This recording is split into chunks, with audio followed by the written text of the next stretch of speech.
However you listen on podcast, if you would go subscribe, review. Oh, yeah. We hadn't done that in years. It will make a difference on the rankings and on the ratings and on all that. So the more if you can review it and share it and subscribe, it would be great. No matter what service you go through, it helps us out. So thanks for doing that in advance. The Under the Hood Show podcast is brought to you by Grundy Insurance. Visit Grundy.com today.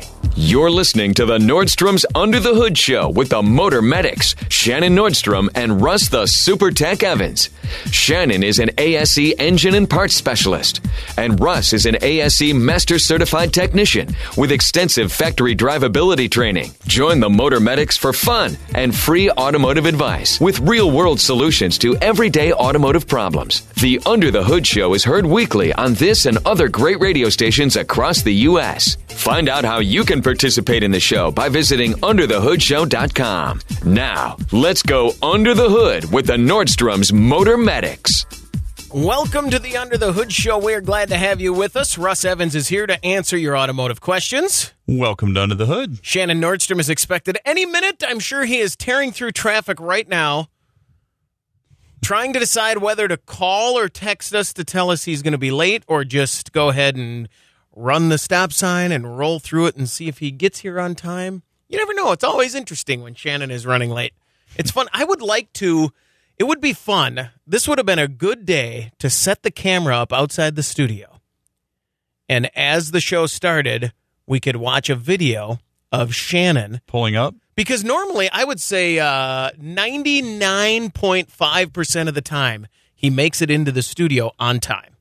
And when we say on time, we mean like when the music one split second before we start. And it's ready for him to say, you say, welcome, Russ, and I say, welcome to Under the Hood, and then right after that, Shannon says, Shannon Nordstrom is here to do the same. Welcome, Hoodies. Thanks for tuning in to Tune Up, and you should have had that camera outside. Or do we have we don't have a mic there.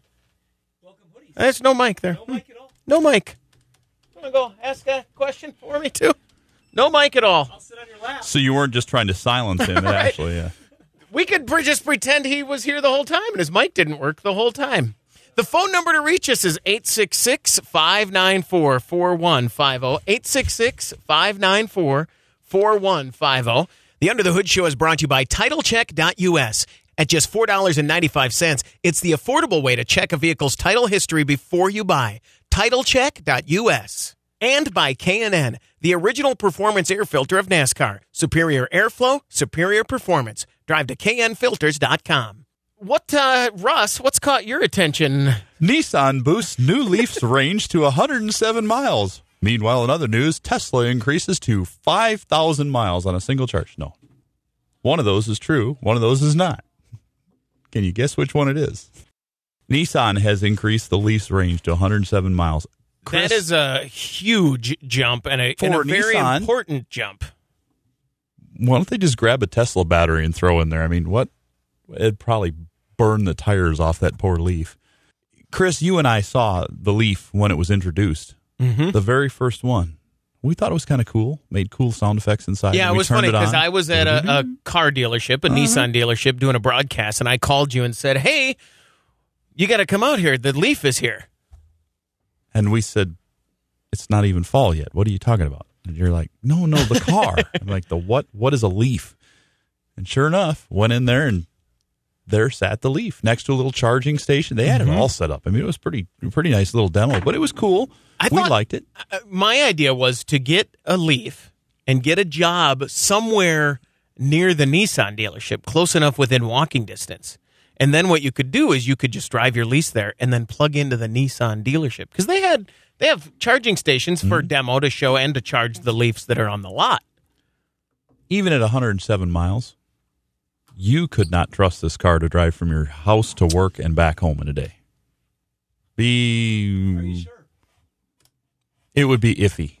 Very iffy. No mic there from Shannon. Well, Shannon, it turns out you could have been even later. Come on over. That's all right.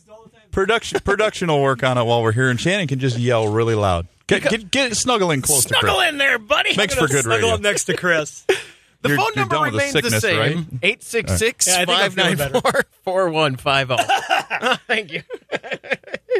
So what's the Tesla, when we're talking electric cars, we got the Leaf now.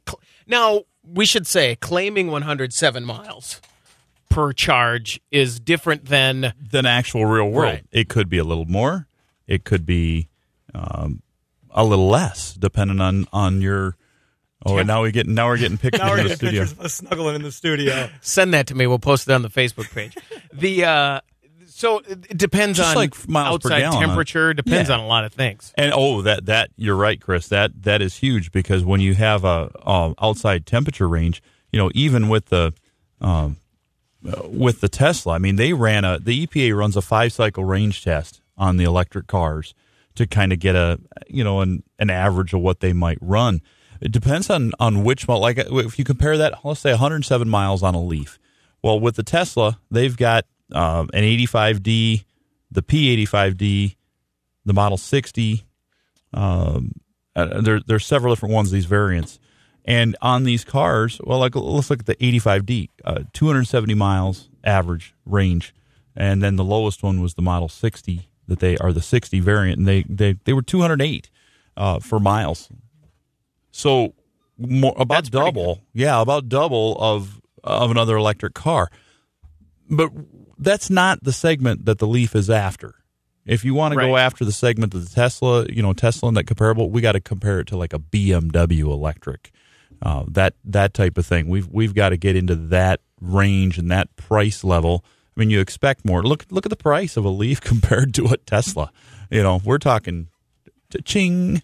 So yeah, a Leaf, perfect commuter car for somebody in town. That would actually be, for me, that would get me where I'm going to work and back every day. The Leaf, I'd go to work and drive home, then plug it in. I would be about half of the range. Get a Leaf. 25 each way. Hey, if they want to give me a Leaf, I love an electric car. You can picture Electric Russ technology, driving cool. a Leaf.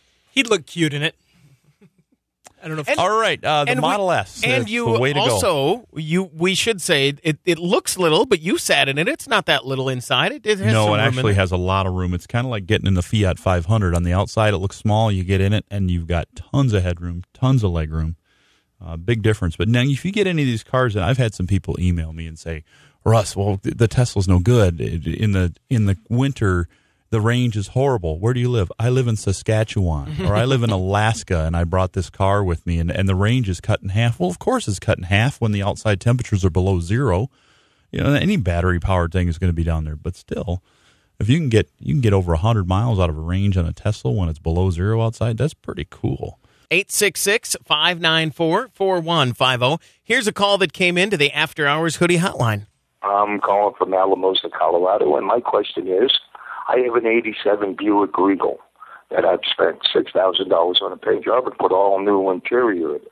My question is, what motor mounts or purchase do I need to put a 327 in it, all idle block, parts, kind of a race motor? Thanks. Bye. Well, on your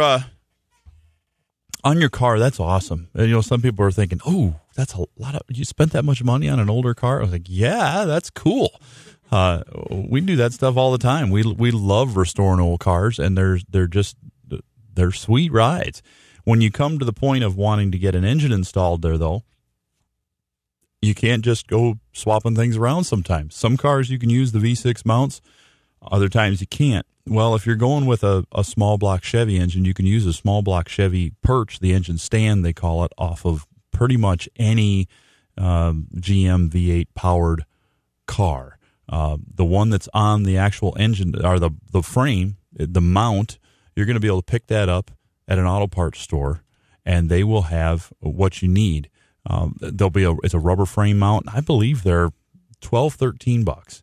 Where you're at, they've got an O'Reilly Auto Parts store that carries those parts. You'd be able to tell them, I need a frame mount for a 1984 Chevy Caprice with a V8 in it. It's going to have the same one. Now, as far as the part that goes on the engine itself, you're going to have to get you're going to have to go to a salvage yard, vehicle recycling yard, and pick up that part off a V8, and they should work. Thanks very much for the call. Let's take a minute to talk about one of our fine sponsors, K&N. Russ, you were just talking about, in the break, you were talking about a K&N filter.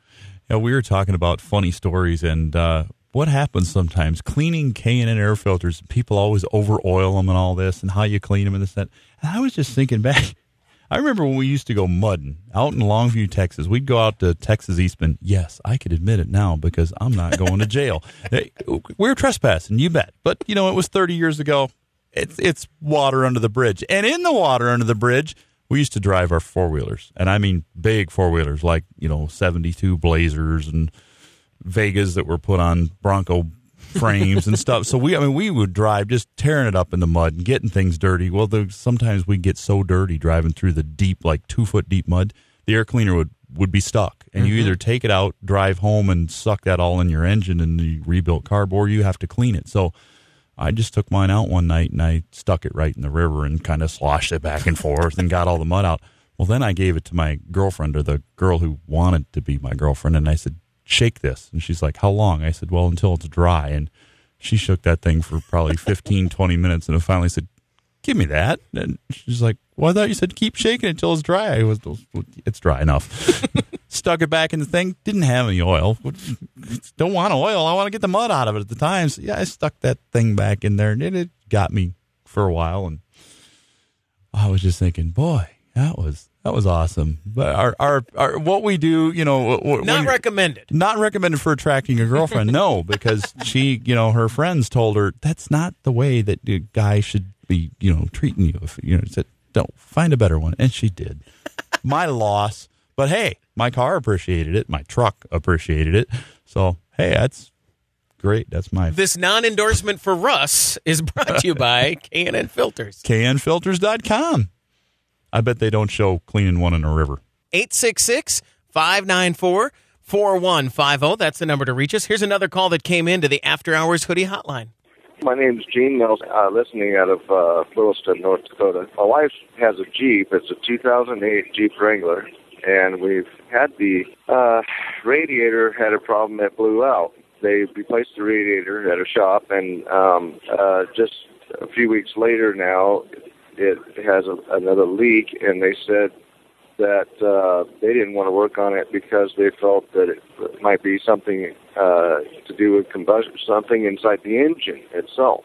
And so I thought that was kind of odd, but anyway, it overheated on my wife. Coolant was coming out somewhere, so they said everything looked good. But anyway, the coolant probably came out the overfill thing, but I don't know what's going on there. So trying to figure it out. Well, if you got that Jeep Wrangler and that Jeep, that Jeep, you know what? I just got to say this right now. This is funny because I'm messing with Shannon. We've never done a show where we're not all sitting in the same room. I'm looking at Russ, and he's messing with me. He's got his mouth moving in front of the microphone. So Chris didn't see it. So I'm answering the question. He's in the production booth. So I'm watching him not talking because I thought Russ was answering and it wasn't working again. And Russ turned to see if he was to trick you. That was totally deliberate and so good. But you know what? This whole first segment is just going to go down in history as the oddest first segment we've probably ever had. I'm going to go on the record. 25 years of being on the radio, this is the oddest first segment I've ever had. And how does it start? With you being late. With me late. But I want to say for the record, it wouldn't have mattered. All respect towards Wilson, North Dakota and the Jeep, that whether I would have been late or not, we still wouldn't have checked that microphone. That's true. We never have checked a microphone in the history of me doing the show either. That's true. Hey, it worked for 25 years. We can have a day off, That's right. That's right. Oh, I love it. It's fun. All right, if you got a Jeep Wrangler like that, now that Russ quit moving his lips, you're losing coolant, getting hot. You got a leak coming from the radiator. I'm nervous. I am nervous about something going on inside the engine. Whether it be as simple as a cooling issue with a thermostat, or as complicated as a cylinder head gasket or a cracked cylinder head or something like that, there's no reason you're supposed to be pressuring up that system. And if you had a leak in a radiator, nowadays there are aluminum cores with plastic tanks, and they don't fix very well. Typically what you're going to do is replace a radiator. And if you put a different radiator in and you end up with the same problem again and it's pressurizing a leak, yeah, there's an issue. You can do a combustion gas test to make sure these aren't things you have to guess about. These are all things that you can do some testing and figure out. And so we got to get him. We got to get him tested. Definitely, because we experienced this on our own shop. We had a Jeep Liberty come in.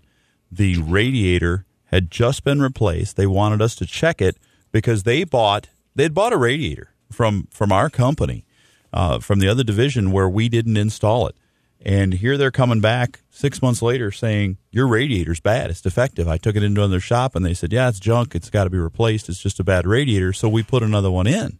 Well, guess what? It lasted a week. Why did it last a week? Well, let's do a combustion gas check real quick. And we did it right in front of the customer where they could see it. And sure enough, changed color immediately, indicating exhaust gas is in that radiator. That indicates pressure. We were able to put a pressure gauge on it, fired it up, and within 2 minutes, we had 50 pounds of pressure. Oh, my, because the most that system's supposed to handle. Remember the radiator caps used to have a pressure written on them? Yeah, 10 to 15 pounds. 10 to 15 pounds. That's all you'd ever see written on them. That hasn't changed. So 50 will blow it out. So they said, well, what do we do now? I said, well, your next step is to get the engine repaired, either replace it or new head gaskets, whatever it takes to tear it down. And then the step after that is to buy another radiator because neither one of those radiators should be warranty because they are damaged from, it's kind of like tires. If your tires are bald and it's because you've been out there hot rodding on them, there's no warranty. Yeah, you got the front end wickedly out of alignment and you're blowing the tread off as you go down the road. It's not the tire's fault. No, I mean the way you drive. Oh, that's not the alignment. That's still not the tire's fault. I'm talking fault. about back tires. I was at a sporting event recently, and behind me there was a discussion going on that I didn't join in on. But they were talking about radiators and stop leak, and then the one guy said, pepper, put pepper in it. And is that still good? Is that still a thing? Pepper is the poor man's barge leak, so to speak. They have, in my Model T owner's manual, the old service guide, it says if your radiator leaks, you can temporarily fix it with pepper or chewing gum. No way. Yes, chewing gum is right in the book as a temporary repair until a professional, what do they call it? They didn't say blacksmith. It was metal something or whatever, can make repairs. No kidding. So you would do that. I mean, it was a great temporary fix until it could be permanently soldered. Like if something hit it, you're out felling trees and one falls and hits the radiator and it cuts it and you have to repair it. So this stuff would get in there. Over the years, though, this would clog up the engine. And something I'm doing to mine right now as a cooling system flush, they don't sell the caustic chemicals anymore. You just cannot buy radiator cleaner like you could 10 years ago and clean a radiator that would eat away all the rust and things that shouldn't be in there. So what do? In a case like mine where you've got a classic and you want to clean that out, you just go to the store and you buy yourself whatever it takes to fill the cooling system. In my case, it was 3 gallons of white distilled vinegar. I drained the thing completely. And on a Model T, you have one drain on the bottom of the radiator. You open it and it completely 100% empties the whole system. I picture it like a water heater, like a spigot, like a hose spigot. Pretty much. It was made to drain the system, so if you were driving and it was going to sit overnight, you drain it, then you fill it up with the pond water in the morning and close the valve, whatever it took, so it wouldn't freeze and break overnight. Because, antifreeze? No kidding. So you fill it, it would rust severely. So you fill it up with vinegar, you let it sit a while, and it eats away. That 5% acidity will eat away the rust. That's a great rust remover. You can, if you got an old metal screwdriver and it's really rusted, just get yourself a little tub of vinegar and throw it in there for a couple days. Take it out, rinse it off, and you'll go, wow, the rust is gone. And then you got to protect it after that. And then you can put it in with the cucumbers and onions, right? And make a nice summer salad. Now, here's what got me. The vinegar is not harmful to people in itself. You're using it for cooking and everything. But I wonder, once you eat the rust away and it mixes with the vinegar, now has it become a caustic solution because it's got something else mixed with it that shouldn't be there, all that contaminant. Vinegar oxide? I keep my hands out of it once it's contaminated. But yeah, you do that, then you rinse it out, and you put a little baking soda and water in it. That's what you keep your hands out of? That's what... He's over there snorting cadmium a month ago, and now he's keeping his hands out of the vinegar. You can't believe all the stuff I've gone That's through. what I was thinking. But of you all got to the things that neutralize have it. burned your hands and ruined your hands, you're going to worry about that. Forget about the vat of carburetor cleaner. We're talking about radiators, though, and the radiator repairs, and they've changed. Like you said, they've changed over the years, and they've gone from the pepper for stopping. That used to be a valid thing. And was it just the flakes were big enough? The flakes to stop they would get a little bit. They would swell up. They would stick in the passages and do that. In mine, I needed to replace the radiator. And the radiator was $800 for a replacement for that. And I just looked at it, and Shannon's like, $800? What? Yeah, they're $800 for those old ones. They're all copper, and they're very expensive. And I thought I should get a radiator. And then my water heater in my house blew up. Mm-hmm. Same time. And I thought, $800 for the water heater for the house. So let's put that in, and the truck can wait. Right. So then I said, I'm going to fix it. Did you try pepper on the water heater? Just crack an egg in it. Yeah, that'll work. That also works in the Model T. So I said, I'm going to fix this thing. So last weekend, I tore it out of the truck and found the leak. You're going to fix the radiator, not the water heater. I tried fixing the water heater. It was not going to happen, but I did replace it myself. It's fixed. So the radiator, I found the leaks. I soldered them up. I put it back together. I poured vinegar in it, and it's going to sit. When it's clean, I'm going to drain it and flush it, put some baking soda to neutralize it, and it'll be repaired, and it'll be about a $60 fix instead of a $800 fix, which would be the quick, easy way. But if you back in those days, life was harder, but it was a lot simpler too. You could do things and take pride in your own work and get it done. Finding that blacksmith, he was kind of the jack of all trades back then. He could shoe your horse, he could fix your radiator and your tractor or your Hey, you got to diversify. If your main business is shoeing horses and they invent a car, you better figure out a way you better find a market for your skills. That really must have been something. I can imagine. Put on bumper hitches. Yeah. If my horse explodes every time it's hitting the rear end, we'll get a trailer hitch to protect it. We didn't have that. Did you think there was any recalls on horses? I recalled the horse. Why? Well, excessive backfire. Yeah, Think about, okay, all right. Likes to wander in the asparagus patch. Let's project a little. We've talked about remember the movie Who Killed the Electric Car? And yes. We've joked and been serious about conspiracies over stopping things from progressing and things along those lines. Imagine what it was like 110 years ago when the car was coming into play and the rancher in town was the big muscle in some town where the rancher is naturally the villain who lives on the hill, and now the car's coming in and is going to take out his horse business. I bet there was some shenanigans back in the day. Oh, there had to be. And the tractor, when the steam tractor started coming in and things like that, there must have been some thing. And look at us. We're talking here about what we think is future technology. We mention hydrogen-powered cars now and then. They're not big, but I bet if we look back 50 years from now, if we were somebody else doing a show, they would be like, what? What would the rancher say if you told him in 100 years they're going to be discussing selling Teslas in malls at kiosks? In 100 years, there's going to be remote-controlled drones flying over your fields, spraying them. We're going to take a quick break. You're listening to The Under the Hood Show with the Motor Medics. The Under the Hood Show can be heard each week on great stations across the country and at underthehoodshow.com.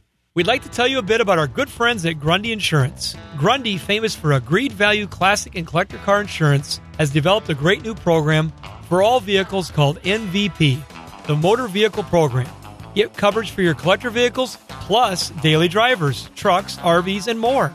There's no need to have several companies to properly protect the vehicles or to drop your collector coverage over the winter storage months. Call Grundy and get great agreed value coverage that can't be beat. Grundy delivers exceptional service and exceptional comprehensive coverage that beats standard insurance hands down on features as well as price. Grundy saves you at least 50% compared to standard insurance companies. Call 888-647-8639 or visit Grundy.com today to get a free quote and to see how much you can save. That's Grundy.com.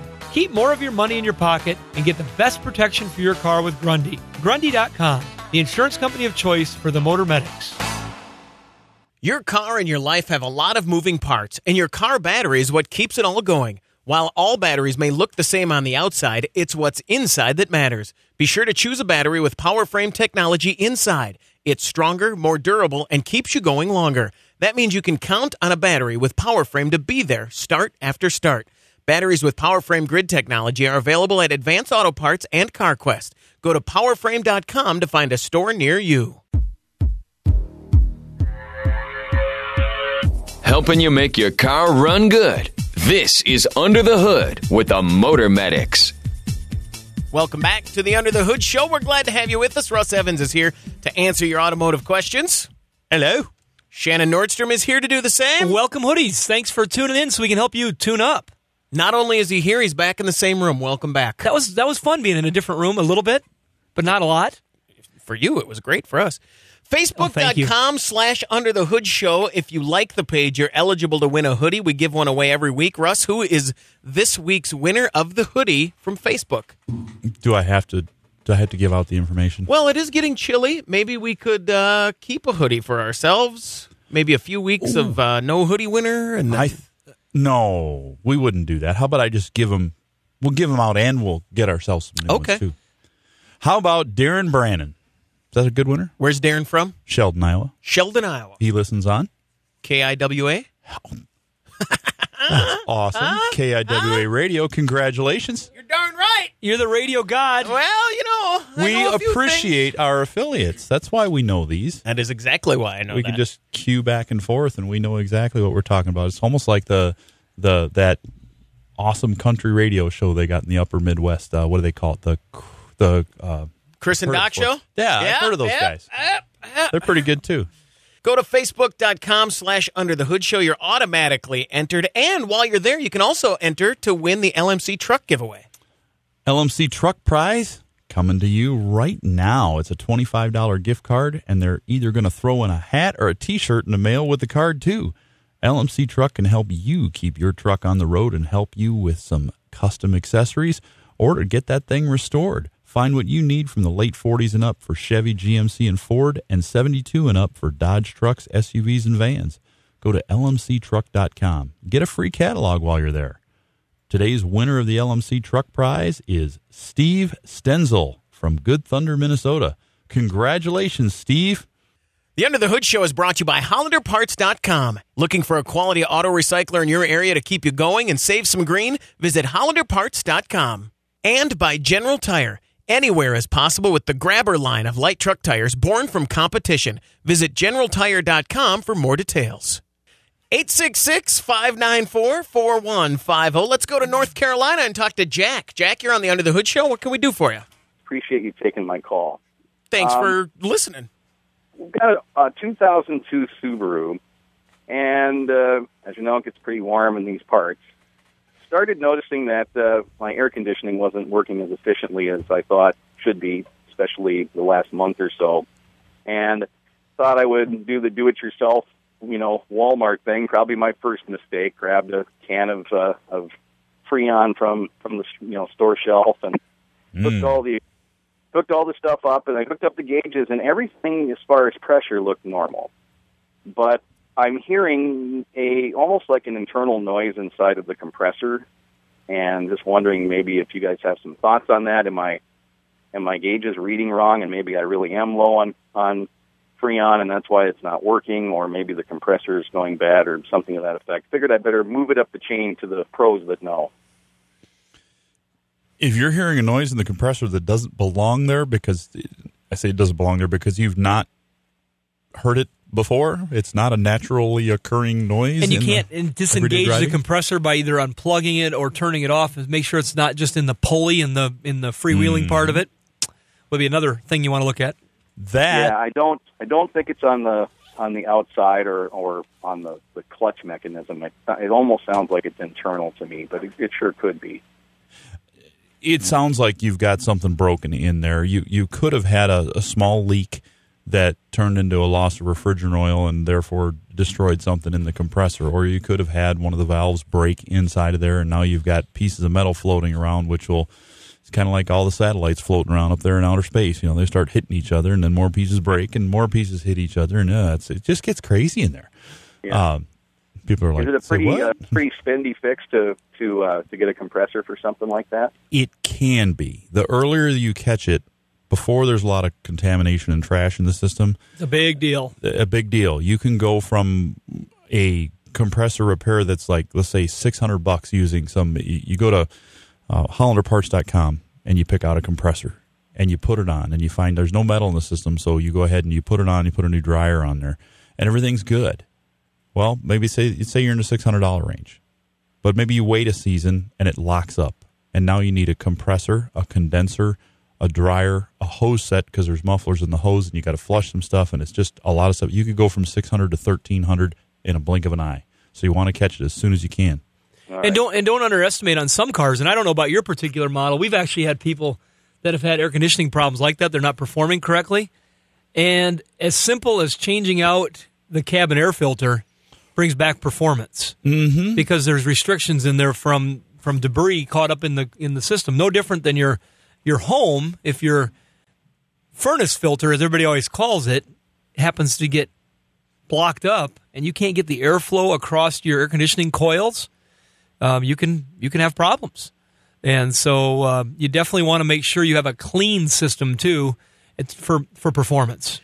All right, perfect. Well, thanks so much for your help, guys. You're pointing me in the right direction anyway. Thanks very much for the call, Jack. Good luck. All right, when I'm putting the furnace filter in, which way do I face the furnace filter? The furnace filter has arrows, but I don't know if that means it should go towards or with the air or away from the That is a great question, because there's a lot of filters we pull out that say cabin air, they're cabin air, and it says airflow.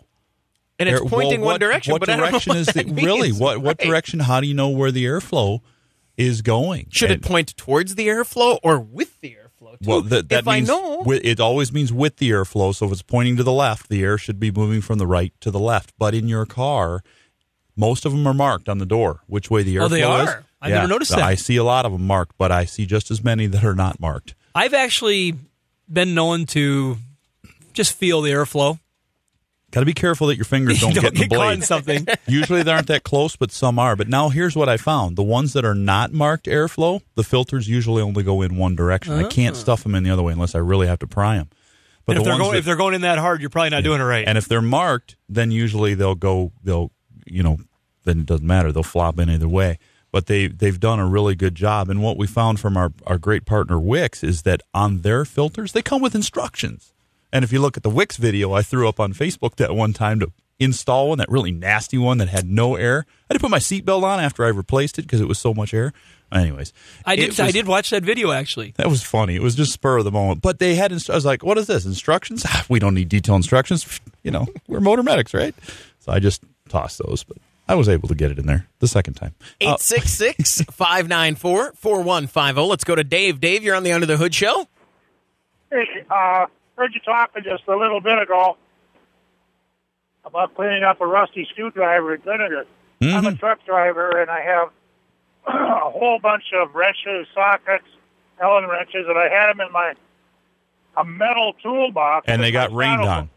Yeah, and they're good wrenches, but they're ugly now. If I put them in a 5-gallon bucket and cover it up with vinegar, am I good to go? Yep, that white distilled vinegar you got you can usually get, I bought mine for 2 gallons for $6. They were on sale. So if you pour them in and cover the tools, let them sit in there, let them sit a day, and then pull one out and rinse it off and see how clean it is. If it's clean to your satisfaction, you're good. Do I need to brush it at all?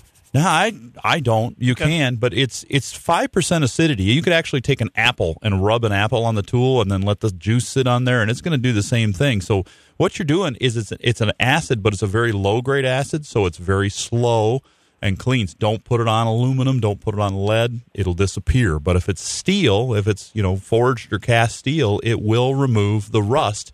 Once the rust is removed, you need to neutralize the rust or the acid. So what you do is then you're all cleaned up. You're good to go. You've disposed of your vinegar.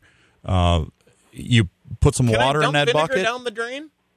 I don't know you can if it doesn't have rust on it, but once it's got the rust in it, I don't know how they classify that anymore. What you do is to neutralize that, take your 5-gallon bucket, fill it up with water, and pour a box of baking soda in it. And then you put your tools back in there, take them out, dry them off completely, and then put them in a box that's sealed up better. But I've run into a lot of those toolboxes full of rusty tools. And white vinegar will make your kids' hockey clothes less stinky, too, if you use it. No, what? There's so many vinegar. We should be sponsored by the Vinegar Association. Dave, thanks very much for the call. Let's go here and talk to Chris. Chris, you're on the Under the Hood Show. What can we do for you? Yeah, I got that Jeep Wrangler that was on earlier with the blown-out radiator. Yes. Yeah. That was a 3.8 liter, right? More than likely what the year they said it was, yes. Okay, because what I bought a couple of years back, I bought that Jeep with the 3.6 Penn-Star, and I was talking to you guys about it. Yeah, I took it out to Colorado.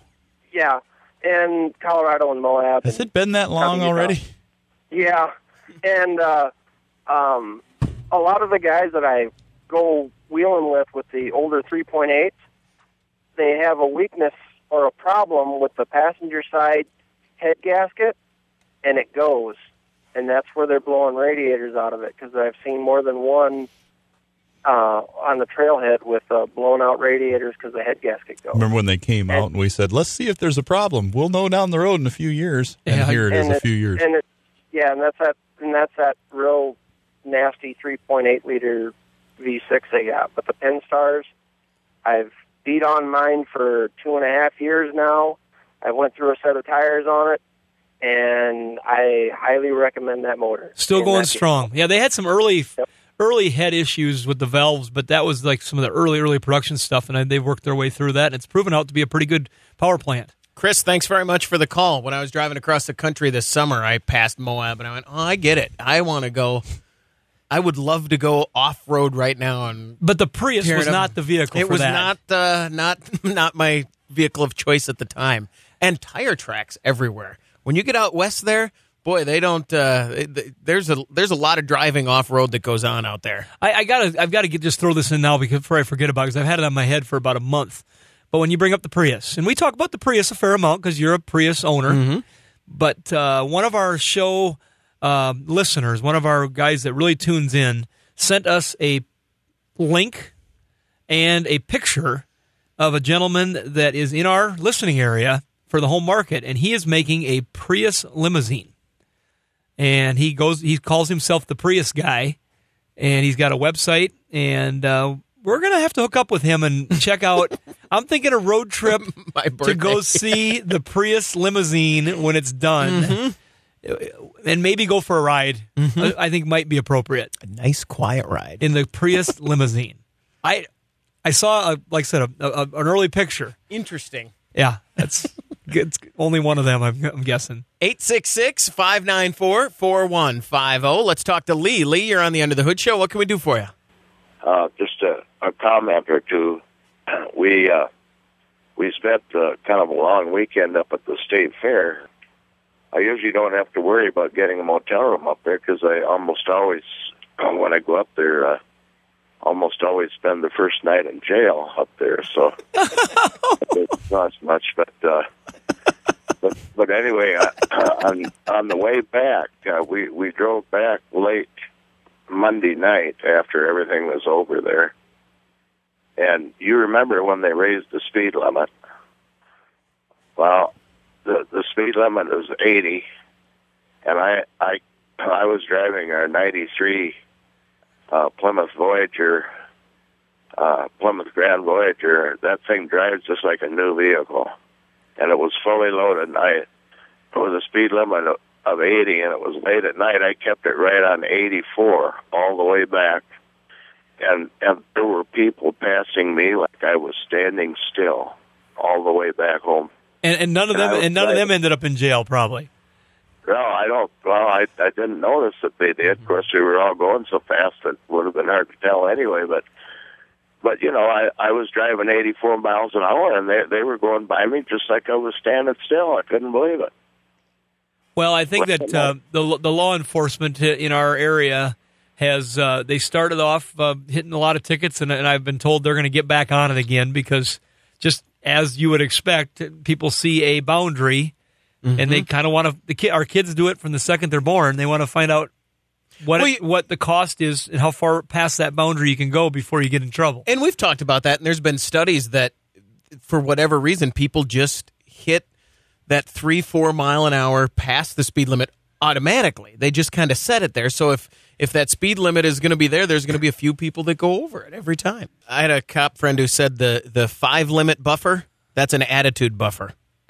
If you're a nice person, you get about a 4 or 5 mile an hour the cars limit. If you're a jerk, the cars 1 mile are usually an hour. under. When you buy a new one and as the tires mine wear, is 2 miles they under. slow down. We're going to take a quick break. You're listening to the Under the Hood Show with the Motor Medics. The Under the Hood Show can be heard each week on great stations across the country and at underthehoodshow.com. And check out the Facebook page at facebook.com/underthehoodshow. Let's talk parts. Quality recycled parts. You've heard me say many times on this show, find a quality auto recycler in your area. But where? Go to hollanderparts.com, and that's where you'll find them. Recycled auto parts are a great way to save money, protect the environment, and keep all your vehicles on the road and looking great without breaking the bank. hollanderparts.com. You can choose from thousands of quality auto parts available from great vendors that will save you a ton of money and keep you and your car happy. Quality recycled parts are guaranteed, cost less, and keep your vehicle in tip-top shape. Go to hollanderparts.com today to find a vendor who has what you need. Reduce, reuse, recycle. It's green, and it saves you green. What kind of driver are you? The answer should dictate the way you maintain your vehicle. Take oil filters. What's right for one driver may not be for another. Vice President of Quality Assurance for Wix Filters, Edward Covington. A vehicle's owner's manual typically has 2 maintenance schedules, normal and severe. You might be surprised to know that over 80% of all driving is considered severe or harsh. How do you know what's right for you? Think about where you drive. Do you drive near construction sites, farmland, dirt, gravel, or pavement that has been treated against the winter storms? If so, you are being exposed to the kind of dirt and dust that can affect the performance of your vehicle's engine. This makes you a perfect candidate for Wix Premium Filters. Like drivers, oil filters are not all the same. Wix Premium Oil Filters. For the severe driver in you, learn more at wixgarage.com/select. Prepare to learn something. You're going under the hood with the Nordstrom's Motor Medics. Welcome back to the Under the Hood Show. We're glad to have you with us. Russ and Shannon are here to take your questions. I'm here to take your calls. I'm Chris Carter, 866-594-4150. The Under the Hood Show is brought to you by Grundy Insurance. Do you want to insure collector vehicles, plus daily drivers, trucks, RVs, and more? Get Grundy MVP Insurance. Visit Grundy.com/MVP today. And by Brake Best Quality Brake Hardware Kits. Replace your brake hardware with Brake Best Quality Brake Hardware on every brake job for certified fit and performance. Insist on Brake Best Quality Brake Hardware Kits available at O'Reilly Auto Parts. Let's talk to Brian. Brian, you're on the Under the Hood Show. What can we do for you? I've got an 03 cargo van, a Chevy cargo van, an all-wheel drive. And when I stop somewhere after traveling a little bit, it'll leak transmission fluid. And sometimes it's 2 drips, sometimes it's a 1/4 cup. And I never seem to lose any on the dipstick. I've always been checking it. In the wintertime, it does not do it. I've never noticed a drip in the winter, but in the summer it does. What do you suppose the problem is? Just want to narrow something down here because it'd be unusual, but this is like an Astro cargo van, not a full-size cargo van? No, it's the full-size cargo van. So I understood, they're basically on a Denali chassis. They did not make a lot of those all-wheel drive big vans. That's why I asked the question. Yep, it's kind of a rare thing.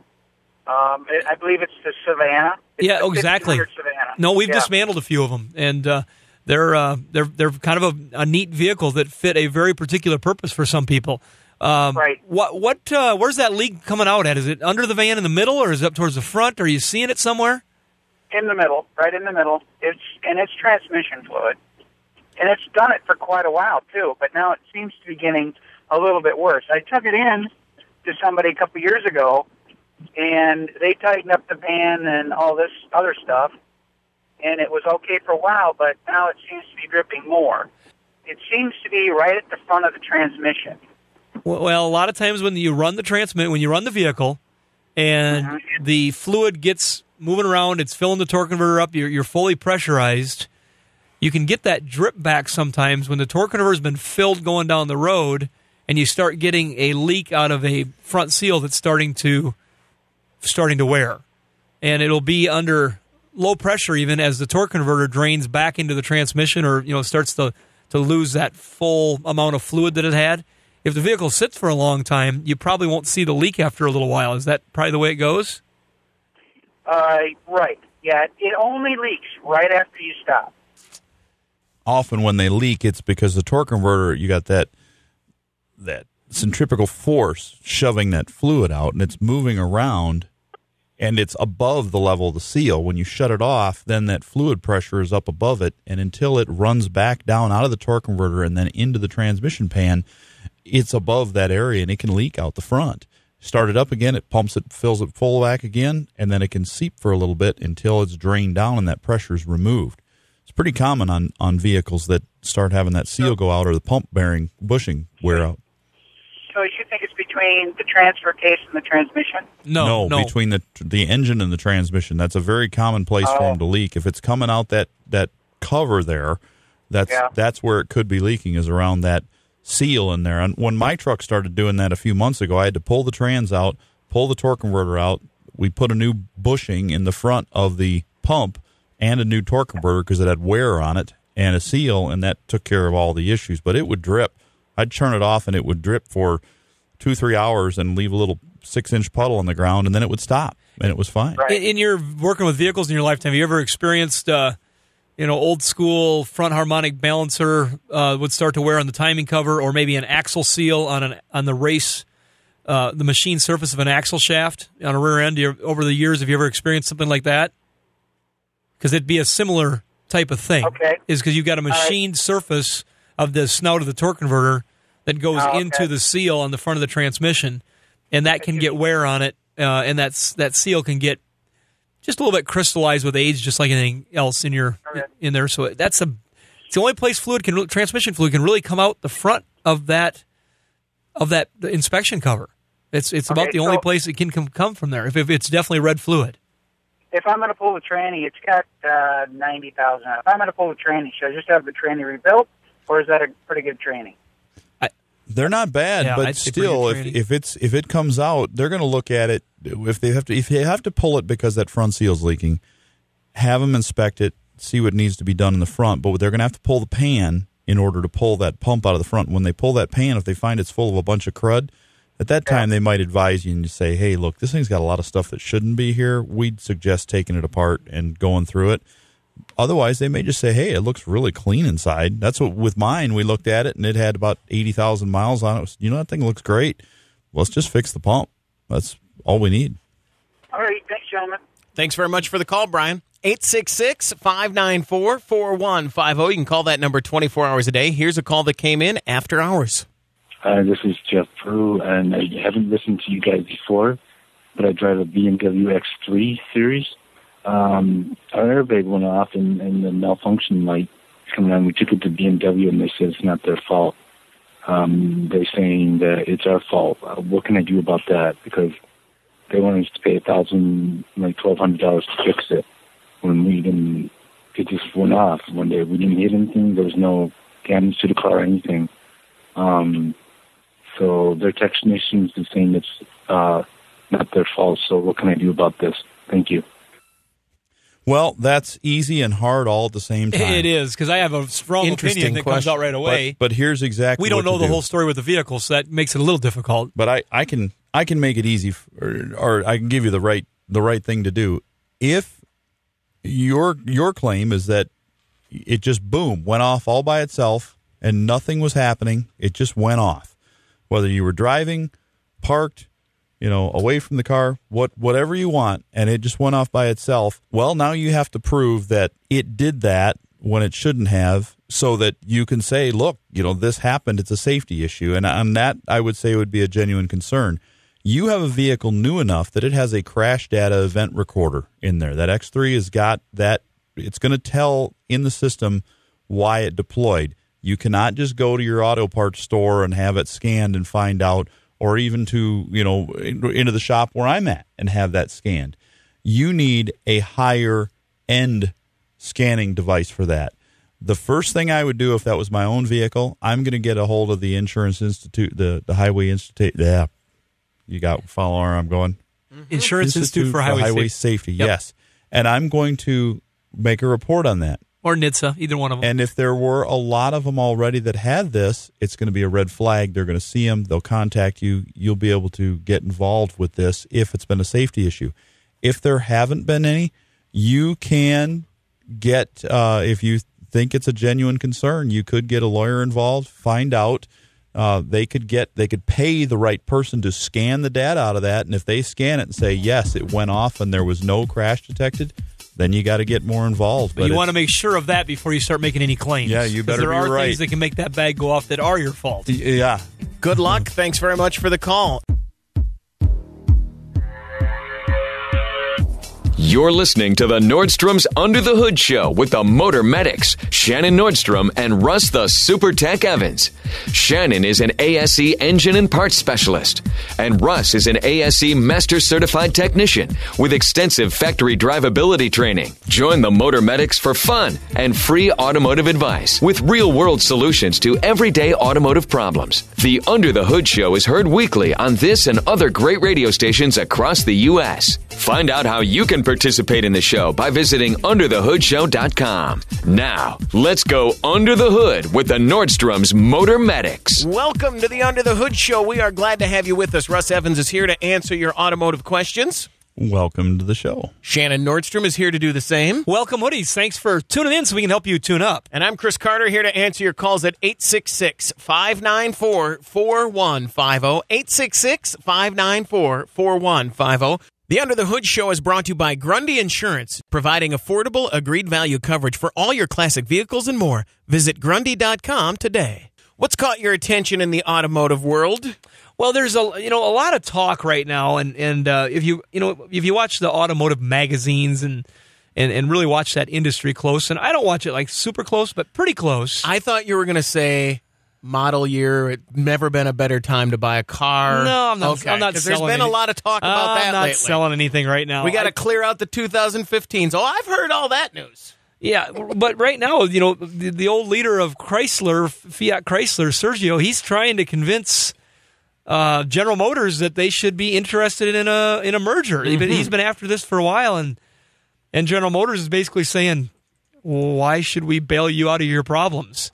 And so this has been quite a tale as Sergio's been really working the PR gamut, trying to convince investors, stockholders, anybody that'll listen, that the idea of their two companies coming together is a good idea. And General Motors is just saying, we don't think so. It's quite interesting. I was surprised, and I'm not a high buck negotiator. I'm not a professional company seller and buyer and merger. But when he said, correct me if I'm wrong, one of the things he said was, "Oh, we can if we don't merge with GM, we can still be mediocre." That was one of his quotes. We can be a mediocre company if we don't merge with them. Doesn't give a lot of confidence. It doesn't seem like you would. If you're a shareholder, you're going, "Oh, great! Let's take in this mediocre deal." Woo-hoo, good. But it's kind of crazy because they're putting out some really good products. But all the experts say, "Hey, why would they want to do this?" Because they would end up with so many similar products. They take on all that old overhead. General Motors would, and it would be a lot like what they used to be, that they cut themselves down from being. And I don't know all the ins and outs of it, but it's an interesting sideline observation to be watching what's happening there as if FCA, Fiat Chrysler of America, tries to create a merger with General Motors. And it'll be interesting to see. GM is shunning it completely at this point. How do you merge with somebody who, I guess I did it. I just kept on her and kept asking her out, and finally, she relented. It was a hostile takeover. It wasn't mutually agreed upon at first. I'll just say that. I don't think she was as taken with me as I was with her. Kind of a similar situation, but it's worked out. 20 years, right? That's good. I'd say really, really good. 866-594-4150. That's the number to reach us on the Under the Hood Show. This is a call that came into the After Hours Hoodie Hotline. This is Bob Stevenson. I'd like to know if I can still drive my truck even though the transfer case is leaking. If I can drive it in two-wheel drive without putting it in four-wheel drive. I add some fluid to it every now and then, and the guy said I can still drive it in four-wheel drive. But I'd just like to know if I can drive it in two-wheel drive even though I don't put fluid in it. That question is going to have to be answered by someone hands-on who can actually see the vehicle and see how bad the leak is. I'd love to give you that answer, but without seeing it, I can't tell you. It's like asking me, hey, I've got a tire that's low. I'm not going to tell you how low. It's just low. Can I drive on it? Well, I don't know. If I could see it, I could tell you, well, it looks like it needs some air. With the case of a transfer case, though, I can tell you this. If it's leaking, it doesn't matter if it's two-wheel drive or four-wheel drive because the fluid protects the internal components completely, no matter what. I mean, whether it's in four-wheel drive or two-wheel drive. It's all one box. The shaft goes through the center of it and sends power through the rear drive shaft in two-wheel drive, or in four-wheel drive, sends it out to the rear and the front. So everything's always in there needing protecting. So you definitely have to keep the fluid level where it's supposed to be. But we do see components on vehicles that leak just a little bit, and they can be topped off, whether it's once a week, once a month, once a year, whatever it is, and they can go for a little longer before they need to be replaced. But the general rule is if it's leaking, have the leak fixed. But if you can't, you got to keep that thing full. Don't overfill it. Overfilling is bad. Someone asked a question recently, is it better to be underfilled or overfilled?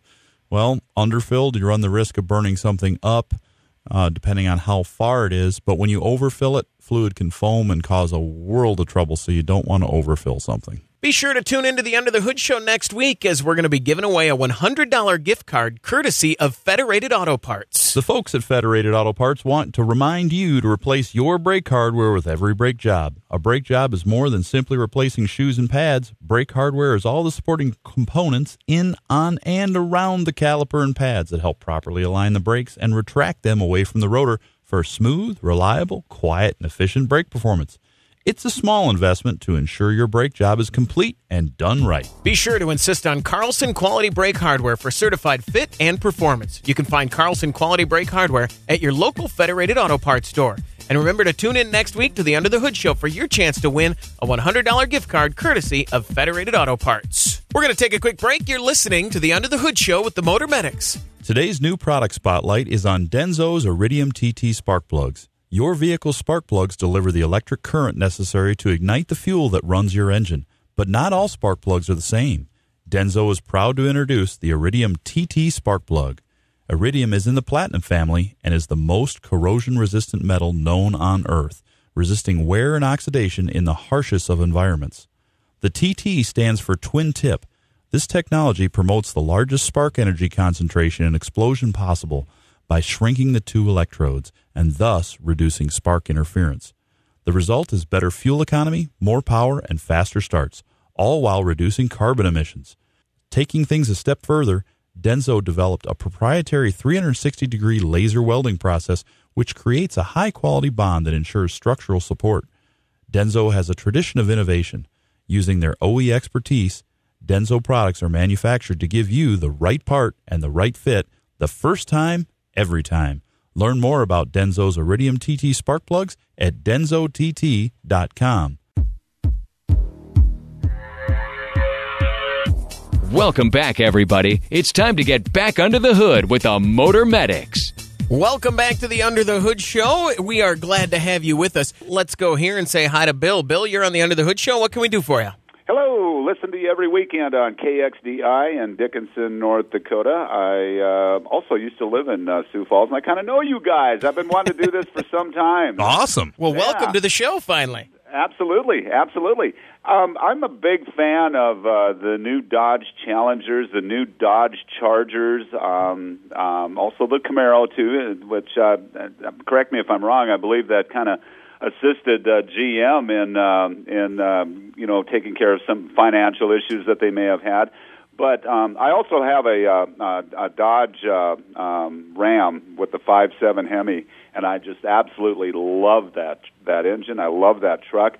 My question to you guys is, do you think that these cars that are coming out, like the Challenger, the Charger, the Camaro, if somebody were to put those in storage and bring them out 20 years from now, what kind of value do you feel that they would have? I'd love to get your opinion on that.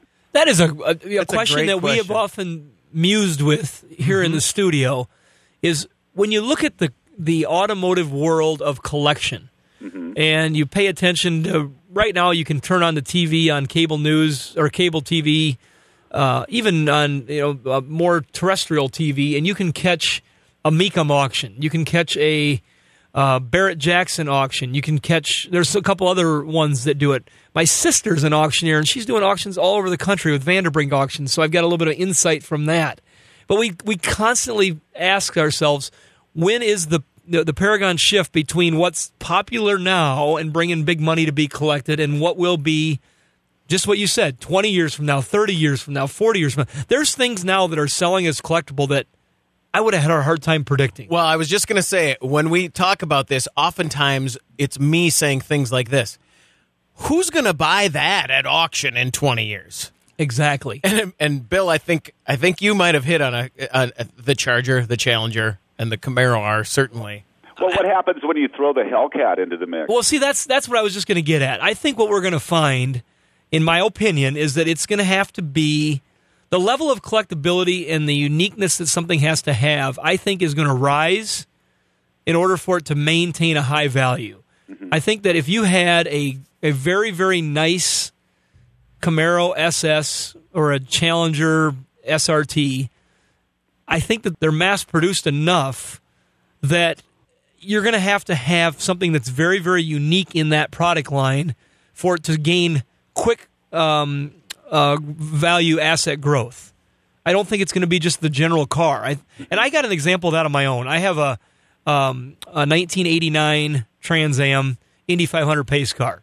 It's one of the anniversary cars. It's the 20th anniversary, and they only made 1,500 of them, and they were really very unique. They put the Grand National and even better yet the GNX version motor in it, so it's a V6 powered, fast little car, very unique. And now that car is 1989. Its value really hasn't changed much, and we're well past 20 years. It's definitely stayed okay, but it hasn't taken a leap. But then you go back and you look at and I just follow what I follow, a 79 Trans Am. Right. And so what I'm finding with what I watch is that there are definitely going to have to be some uniqueness to it because the cars are so well mass-produced to be tricky and fun across the board. Oh, gosh, and they're so fun to drive. Oh, man. Yeah. My buddy lets me take his Challenger out to car shows and things, and I just absolutely love the car. Now I've got to convince my better half that we can make the investment. Well, I want to jump on the other side of my own argument, though, because I'll sit there and I'll go to a couple of my sister's sales, and I'll watch a couple people compete over a vehicle that is unique to them, and it's got a value for them, and it's a small pocket of people that are very passionate about a certain type of automobile or a certain type of thing. And those are the ones that are hard to predict. Those are the ones that are hard to predict which ones are going to have the staying power. I'm going to guess that if you had a really nice Honda CRX SI when they were first kind of coming into be, or like a Volkswagen GTI from 1984 with a Wolfsburg edition or something like that, when those little pocket rockets were really starting to come into be, before the Fast and the Furious movement and before all that, there is a group of people out there that are just passionate about that car. And a very nicely kept version of that type of car is going to continue to escalate in value through a very passionate fan base, but not a widespread fan base. So here's the thing. Wolfsburg edition, car, a 1987 Dodge Omni GLH Turbo. Exactly. If you had bought that brand new for $7,000, $8,000, let's say $7,000 to $8,000, brand new in '87, probably closer to 10. Put it in storage and kept it in a climate controlled, 100%, so perfect. So if you took it out today, I really couldn't tell it from a brand new product. For me, if I had the money laying around, I said, you know what? pretty hot car. I'll give you $15,000 for it. That's what I feel it's worth. Now, if you wanted me to pay $50,000 for it, which would be from 87 to now, would be a big jump, which a lot of these older collectors, like a 68 Charger compared to, now, that jump, I think the jump for the older cars is going to be bigger than what the newer ones are. I don't think if you store one of these newer ones, it's going to be nearly the thing. Yeah, the increase in values, because we were talking about. You're talking about over the same period of time, yeah, right? Like we're talking about a $7,000 car. Is a $45,000 or $55,000 car going to be worth $700,000? I don't think so. You know what I mean? I think the gap is going to be. It's hard to predict those things. But we could be way off. Yeah, because I see things that just boggle my mind today. You watch a couple of these car shows, and they go out and they find a station wagon. Yeah. But there again, it's unique to enough people that they're willing to pay a price for it. The other thing I think on a $70,000 pedal track. Bill, yesterday. thank you very much for the call, and I'm glad you finally got to call and be a part of the wonderful. show. That is so cool. The other thing I think about too on this is when I was a kid, cars that were 30 years old were clearly collectors and 30 years old, and now it's not. If we go out on this street outside this radio station right now, we're going to see a handful of cars that are 20 years old and don't look any different. So does that, when I was a kid in 1980, a 1957 was a cool collectible car. Right now, a 2000 or a 1998 isn't that much of a weird. I have another, I think, very critical point. And if my sister was listening, she'd jump in and have a strong opinion on this. But to me, this is, I think, a big deal. I'm going to use my own story to tell it. When the 1989 limited edition Trans Am came out, everybody knew it was limited edition, and there was people that were buying them for specifically the purpose of putting them away at the time.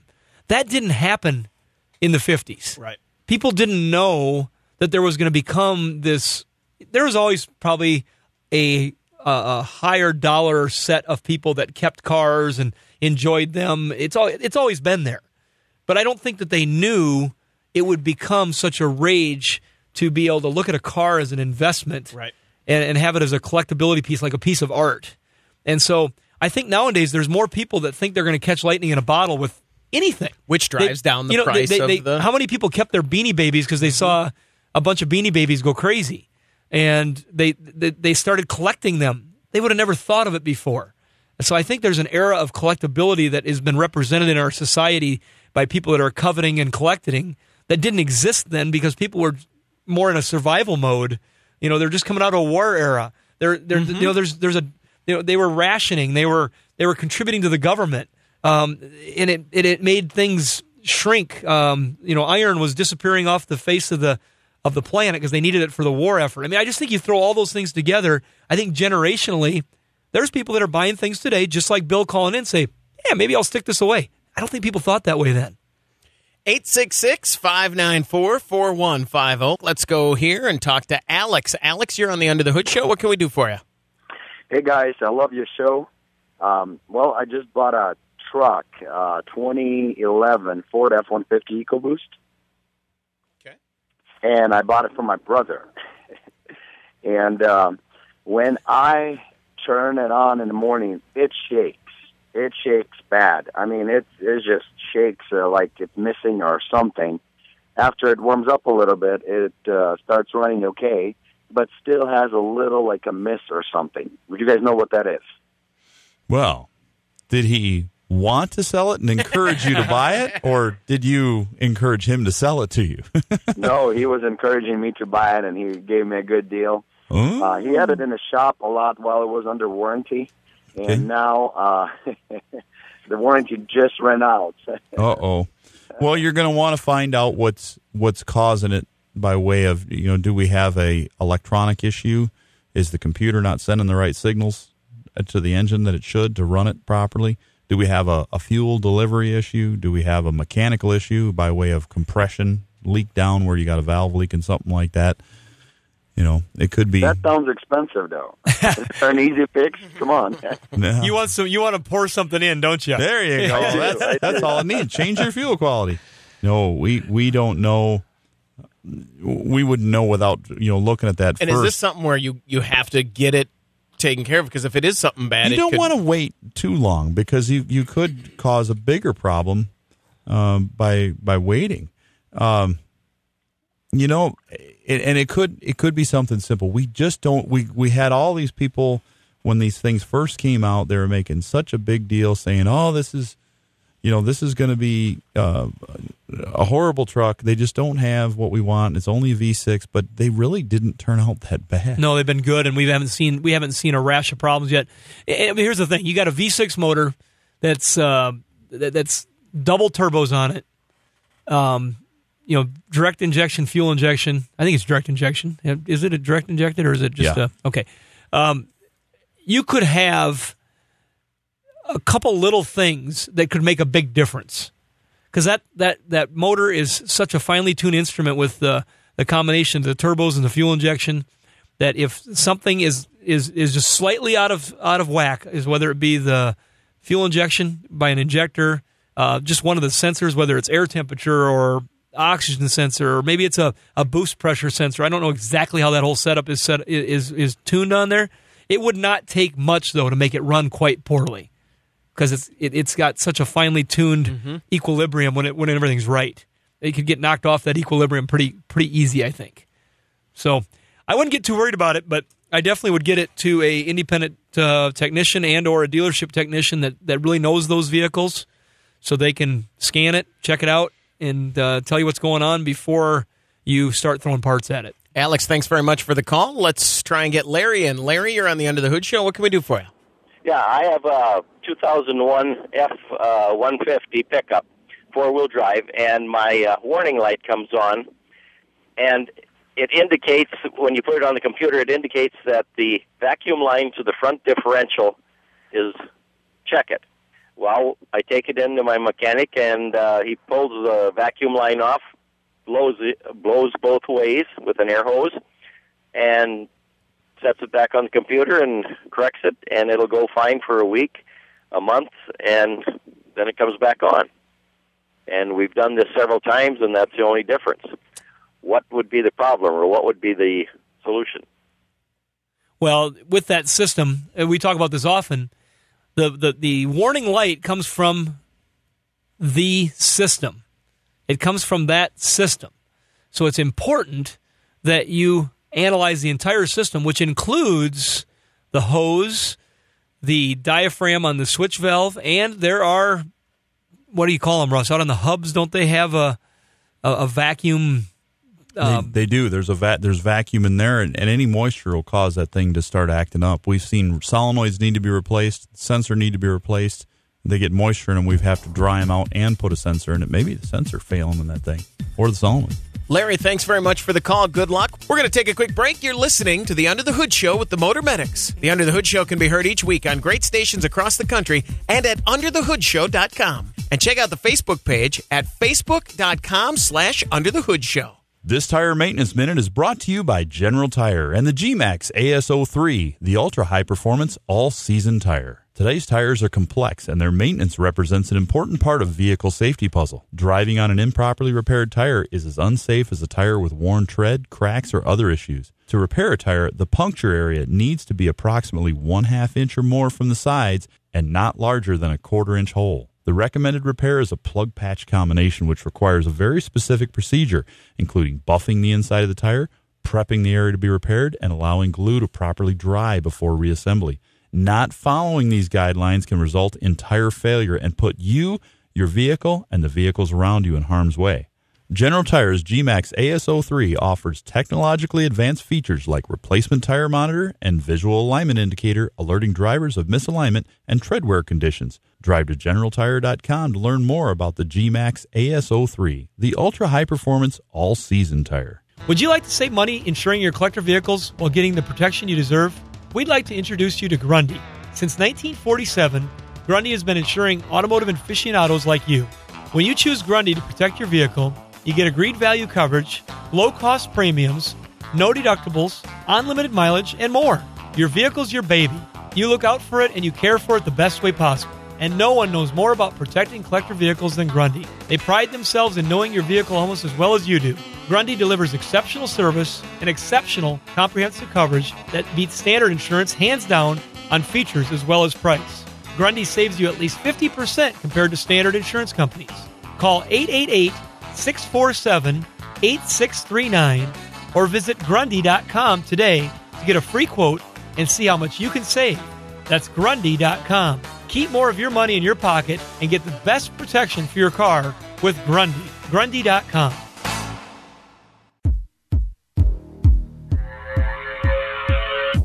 You know, we'd come to your house if we could.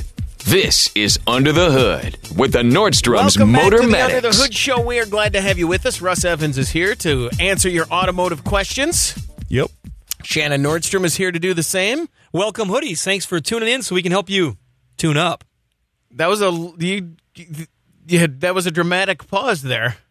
I'm Chris Carter here to answer your calls at 866-594-4150. And don't forget, Facebook.com/Under the Hood Show. We give away a hoodie every week to someone who just likes the page. You don't have to. It's a very passive. Yeah, you don't contest. have to sign up. People are asking, hey, make sure you get me in that hoodie drawing. You're in it. Well, I didn't sign up. You didn't have to. You're on Facebook. You're a member of the Hoodie Fan Club. We should even make it easier and not even do Facebook. We should just throw a hoodie, like drive around and just throw it out? Boom, right out the window. A hoodie toss? Probably. All right, who's this week's winner of the hoodie? Darren Brannon from Sheldon, Iowa. We had a winner. Oh, he listens on KIWA Radio. Thank you and congratulations. We had a winner in Arlington, Texas. And that week that we picked the winner, I was going to vacation there. I was going to Arlington. So did you just throw it out the window? I almost did a hoodie home hand delivery. But I forgot the hoodie. I hope you noticed before you got there. I did. Hey, it's me, Russ. I forgot your hoodie. This is awkward. I did the MapQuest thing. I'm like 3 blocks away from the house, going where I'm going. Oh, I would have went. I would have went anyway, even without the hoodie. He wouldn't have been there. It was work time. It was during the day, you know. So I'm looking, going, I don't have a hoodie. We need a drone. Yeah. We need to deliver our hoodies by drone. How about an automated Tesla? Self-driving. Oh, yeah. The Google car. Pulls up and crashes into your mailbox. The Under the Hood Show is brought to you by TitleCheck.us. Help prevent unwanted after-purchase surprises by finding out some key vehicle title history points before you buy. TitleCheck.us. Just $4.95. The phone number to reach us is 866-594-4150. Let's talk to Brent. Brent, you're on the Under the Hood Show. What can we do for you? I was just going to kind of chime in along with the guy that was wondering about the Chargers and the Challengers and Camaros. Oh, yeah, I love that. I love that discussion because I don't know that there's a right answer. We won't know for 20, 30 years. Write that down. Well, I guess my take on it is back then the old Camaros, the old Chargers, and even the G bodies, the Monte Carlos, the Cutlasses. A lot of those were used for dirt track racing. You know, a lot of guys, especially around this area, they would find them, they would cut them up, and they would use them as race cars. Oh, and you know what? That is happening big and bad. Try and find in the our home market is Sioux Falls, South Dakota, home of Houston Speedway. Been there for years, one of the legendary dirt tracks in the country. Going under new ownership soon here, but you try and find a Monte Carlo in this area, or an 80 Buick Regal. Yeah, but a Monte Carlo body anywhere from 78 to 87. Just try to find one in this area. Good luck. I know. My dad and I just purchased an '86 Monte Carlo SS, and I think that's nationwide too. I just know it's a fact in this area. Oh, I've looked. You know, they're pretty thin. That was a dirt track car everywhere, but they're not worth a whole lot. I found a couple that were fully restored in beautiful shape that were like $7,000-8,000, and I mean with an LS motor. Oh, exactly. Nice. But I think those are the things too that'll come because it'll harken back to what you used to watch on the dirt track as a fan or what you used to drive and put on the track as a campaign. It'll harken back to that. And I think you're right. Those type of things definitely add influence to the collectability because you have a sphere of influence, which was that big crowd at the dirt track. And you know, when they quit making a Monte SS in 1988, you could still get a Monte SS early in the year. But they kept making that nose cone and front fascia, rear fascia for stock cars. To this day, it's one of the most popular ones that they make. For the hobby stocks. For the hobby Absolutely. stocks. You still see them around. That's what they want. It took us over 6 months to find one that wasn't cut up, that wasn't altered in some way, The one we found had a 355 in it, so it wasn't the original 5-liter V8, but it's the only one that hadn't been cut up, and we got it for a pretty good deal. But it took us that long to find one, and I think that would actually raise the value. I don't foresee anybody going out and buying a 2014 or 2015 Challenger and cutting it up to use out at Houston. No, it's just not going to work.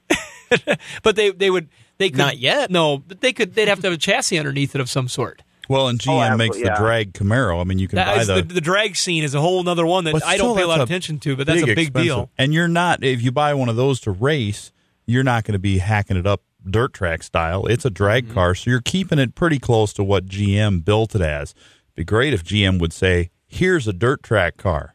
Here's the shell. We're selling you the shell to do what you're doing with it, and it would make sense as far as, do we take this and we're not cutting off the good parts and throwing them I think away? there's a big difference, though, between, in my opinion, I don't think anybody's going to run out and stash away, well, this one I could be a little hypocritical, but a Holden-built SS Chevrolet that really is, in my opinion, not my opinion, it's on the street only because they need a race body. And, Ford went down the road of at first the Taurus. That didn't make Tauruses collectible. Just trying to throw the example out there. That SS Chevy, that could be a different ball game because that's got a LS motor in it and all that fun stuff. That could end up being something different. But you could go out and buy a brand new F-150 and stash it away for 30 years. And people would think it was cool, and you probably get your money back out of it. But maybe if you kept a Raptor, that they only made for a couple of years, that could be a whole different ball game. It's going to be fun to watch. Brent, thanks very much for the call. I do have to go back when we were talking about the Challenger and the Charger. I was in this week. We talk a lot about the designers and joking about knocking on their door and asking them what they were thinking. This weekend, my wife and I were at a place where there were different manufacturers displaying their newest models. So we could go to the Ford booth and see the 2016s. And the Chevy booth had their 2016s out. We came around the corner. We were just walking through, and we came around the corner, and there was a Challenger 2016. They were both Hellcats. 2016 Challenger and Charger nose to nose. And we walked around the corner, and my wife turned and looked and went, oh. Like she stopped in her tracks and went, oh, that is really... And I laughed out loud and said, oh, I wish the designer were here. I wish I could get a hold of the designer and say, I have to tell you what just happened. Yeah, she just was blown away by it, as was I, but it was just, she made an audible, her step stuttered, and she went, oh, that's the car I want. Another example, the Hellcat, they couldn't get enough of them. There was a more demand than they could supply with the powertrains the first year that they did it. Now, the next year, they're going to ramp that up a little bit. That first year of that is going to end up being a more desirable car in the long run than the rest of them, even though the rest of them will be good. But my example I'd give you is that when the PT Cruiser first came out, people were paying $5,000 over sticker price for PT Cruisers. Remember that rush? I don't think that's going to lead to a big run on PT Cruisers at the Mecum or Barrett Jackson or Vanderbrink auctions. I don't think. That's my hunch. What year was that first out? Oh, I got to think about that one. The PT Cruiser would have been 2001. They made it 2001. 2001, because there was, I don't remember. I think it was 2000 or 2001. Ours was a 1 we had, wasn't it? I think ours was one of the early ones. Does part of it have to do with how the model fares throughout its life, too? That maybe had a long lifespan. Yeah. Yeah, if it had a short-lived lifespan and it peaked, that peak might leave a rush. You just never know what it's going to be. You really don't. Let's talk to Matt. Matt, you're on the Under the Hood Show. What can we do for you? How you doing, gentlemen? Fantastic. Hey. Fantastic is right. All right. Let's go on all by hearsay from what my girlfriend told me this morning on the way from work. She's got an 03 Impala.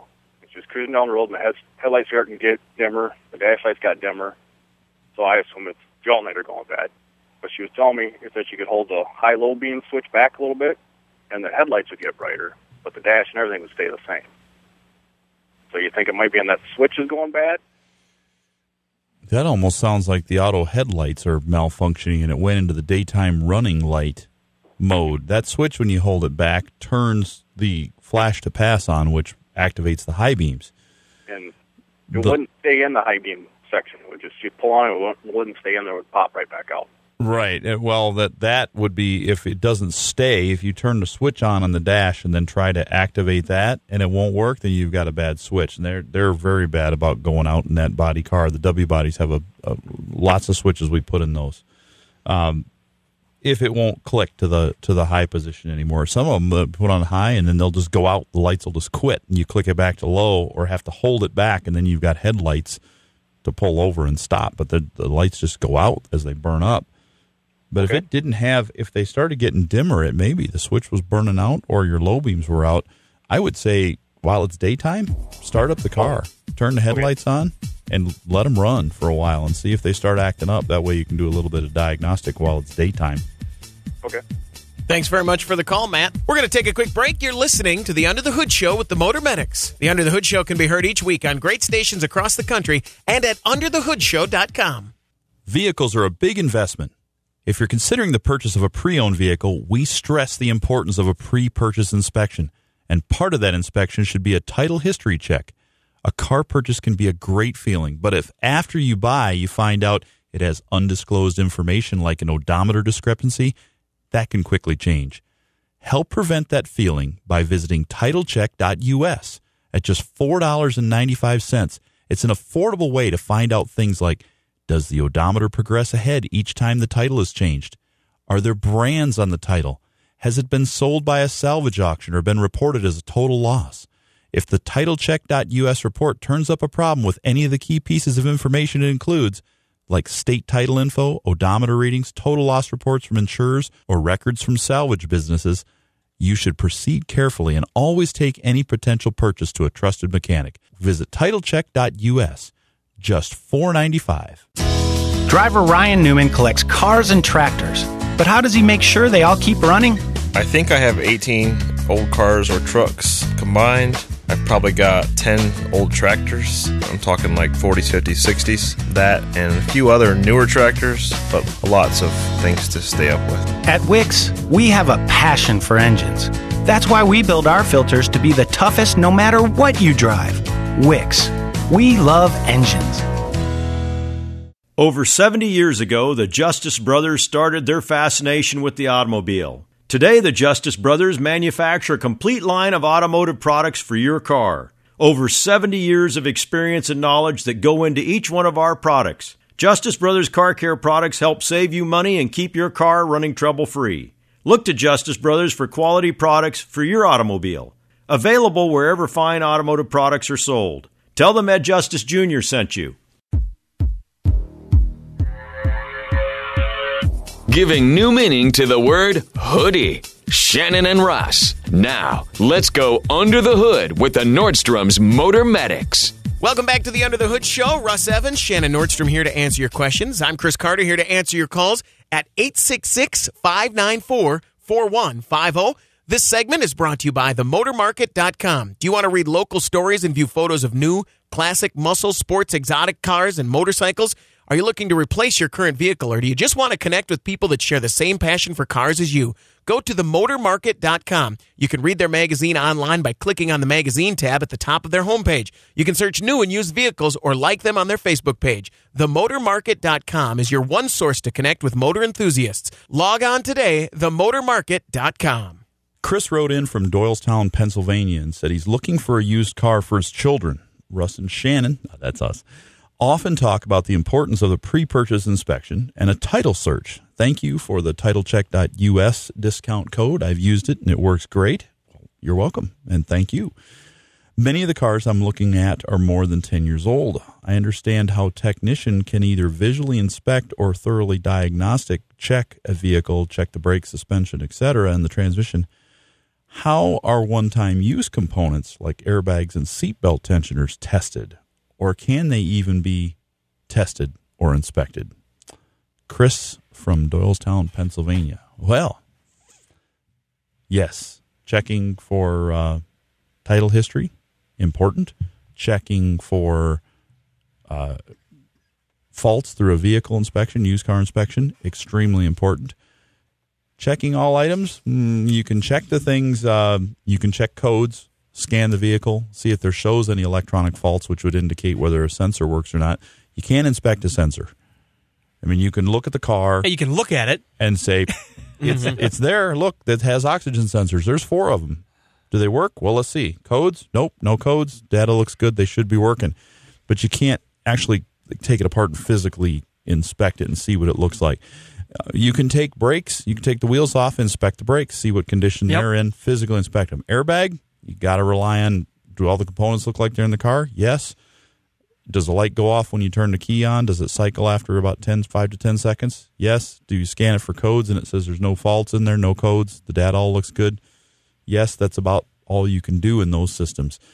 And that's what they're meant to do. They self-check, and hopefully they'll work. There's no way to set them off and hope they work. You know, I mean, they're one-time use things, so you hope they work. Those are kind of tricky, but you can do some inspections. What we have found on some used cars, let's say your titlecheck.us report comes up and says, this car has been sold by a salvage auction. You look at it, you can't find any evidence anywhere of damage. Used car inspection comes back, yeah, it looks like a brand new car. We don't find anything. 60,000 miles, you look great. But a good mechanic that looks at it real close, and he says, you know what, I'm just going to scan the codes just to make everything good for you. And he scans it, and he says, this is weird. I can't communicate with the airbag module at all. There's no codes, but I can't communicate with it. When I turn the key on, there's no light. This is weird. Let me look at it a little closer. And they look, and they find that the airbag module is unplugged. And they say, well, why don't we have a light? It's been disabled. And they look at the airbags and see that the airbags have been either replaced with airbags that aren't connected, or they've been glued together, or somebody bought a fake airbag, which you can do, that has nothing in it because of the money, and they plugged up the holes. Well, for somebody that owns their own vehicle and wants to do that, that's great. It's not safe, but they can do it. I mean, that's what I mean by great. They can do it.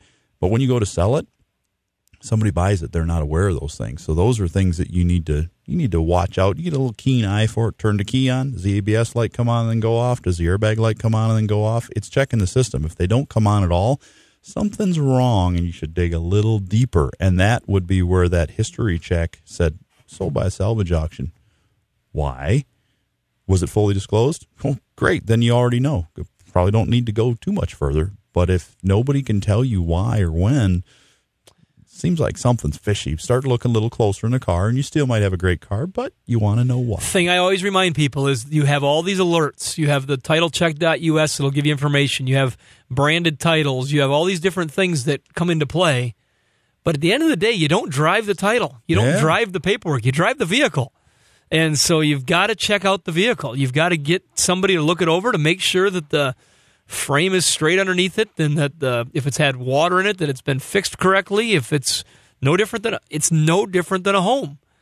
We have to have home inspections in most cases with financing, and they find things in home inspections that are sometimes wrong with the homes. Some of those things you use as a negotiation point to make your deal. Sometimes you accept that to say, yep, I know it's a 50-year-old house, and I understand that there's a slight leak in the left corner of the basement. And you know those things. Mm-hmm. I don't see why cars are any different. You check the car out, and you have your disclosures and your markings and your odometer readings and all these things that come into play. But at the end of the day, you don't ride on that stuff. You don't set your butt on the title. You put it in the car. So you got to combine all the notifications with the used vehicle inspection. And information comes to us from under the hood and from our friends at titlecheck.us. Because there's plenty of cars out there that the paperwork's not going to be helping you. So inspections are always important. The Under the Hood Show is brought to you by HollanderParts.com. For a quality auto parts recycler in your area, look to HollanderParts.com, the place to locate your parts. 866-594-4150. Let's talk to Bill. Bill, you're on the Under the Hood Show. What can we do for you? Yeah, I have an 08 Uplander, and I called a couple weeks ago about the compass wasn't working, and once in a while the cruise after. Oh, yes, yeah, that was when Russ was gone, and we were talking about you driving in circles in the parking lot to calibrate. Right. But I have one other thing that I noticed. Once in a while when I'm sitting there idling, it's just like it misfires once, and you can hardly notice it on the tack at all. Or if you're got the cruise on and going up like a fairly steep hill, it'll be just like a little bump in the road, and then it's gone again. And it may do it once in a while, not real often. I was just wondering, could there be any correlation?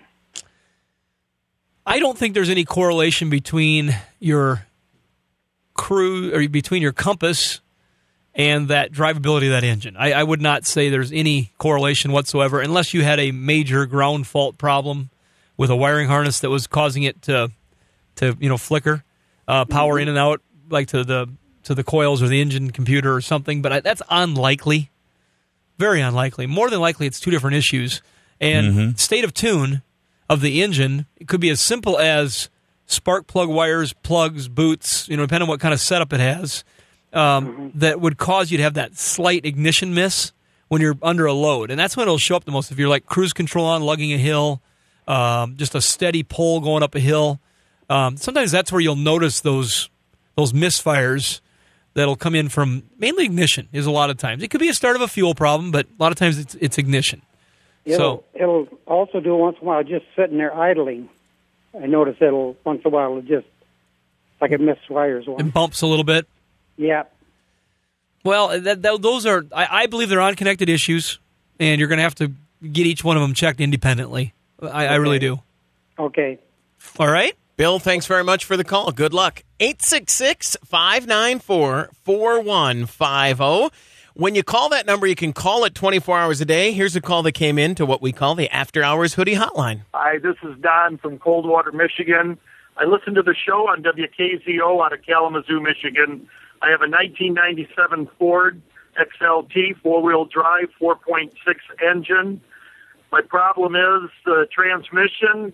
When I take off to drive, it won't shift. It'll run up to about 3,000 to 4,000 RPMs. If I put it in neutral, let the tach come down to 1,000, and put it back in drive, it runs fine the rest of the time. The next time I start it up, it may do that or it may not. It only does it 1 or 2 times a week, but it's frustrating, and I really don't want to spend a lot of money to take it to a transmission shop. It's something that's been going on for 2 years. I can live with it, but I certainly would like to fix it. Thank you, guys.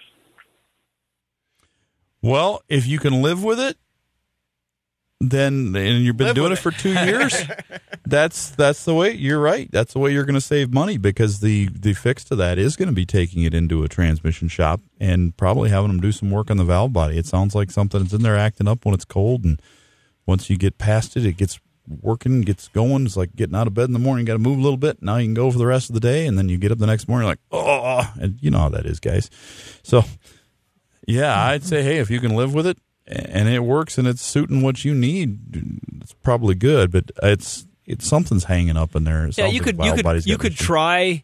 I guess I would want to inspect the fluid in that to make sure it's not getting all burned up. If your fluid still looks good, you could try some like our Justice Brothers friends that we use.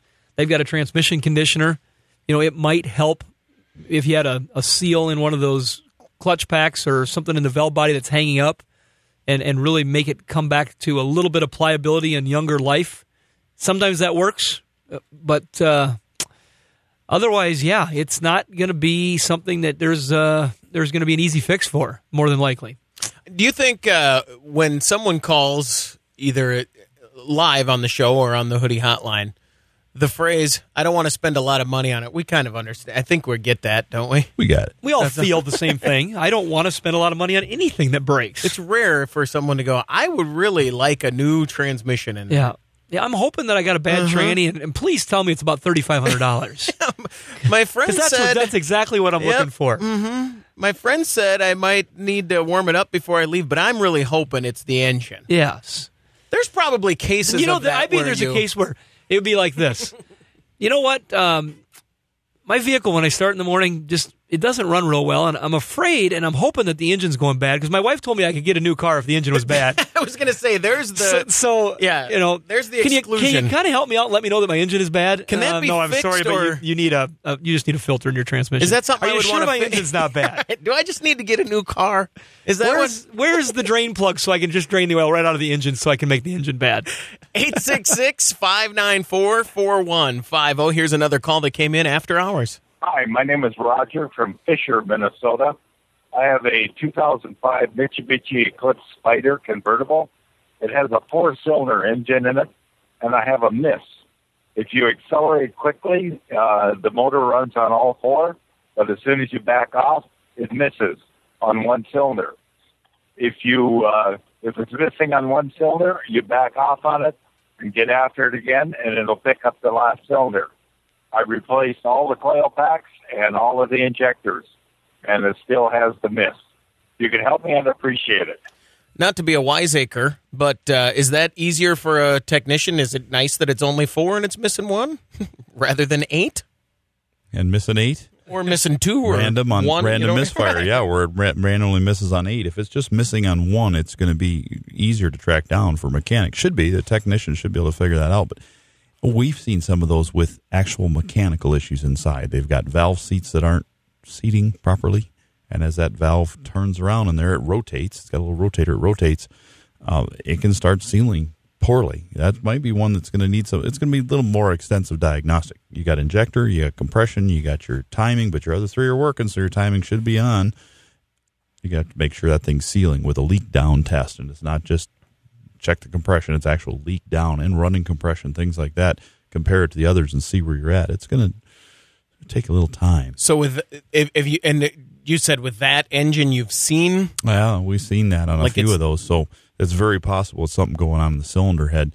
But, the good thing is it's actually showing up now. If it doesn't show up, then it's hard to find. That'll do it for another hour of the Under the Hood Show. Until next time, you can find us online at underthehoodshow.com and facebook.com/underthehoodshow. With Russ Evans, this is Shannon Nordstrom, thanking you for tuning in to the Nordstrom's Under the Hood Show. Have a great day, and remember, PTLA. The opinions heard on this program, based on the many years of experience of Russ and Shannon, are offered for entertainment value only and as a guide to your repair needs. No claim to repair or cause is given or implied. Always consult with your own certified technician and follow all safety procedures before attempting any repair. To be a part of the show, call 866-594-4150. Find out more by visiting underthehoodshow.com. Under the Hood is produced by Prairie House Productions. All content is the property of Nordstrom's Automotive Incorporated and may not be used without our permission. Copyright Nordstrom's Automotive, Inc.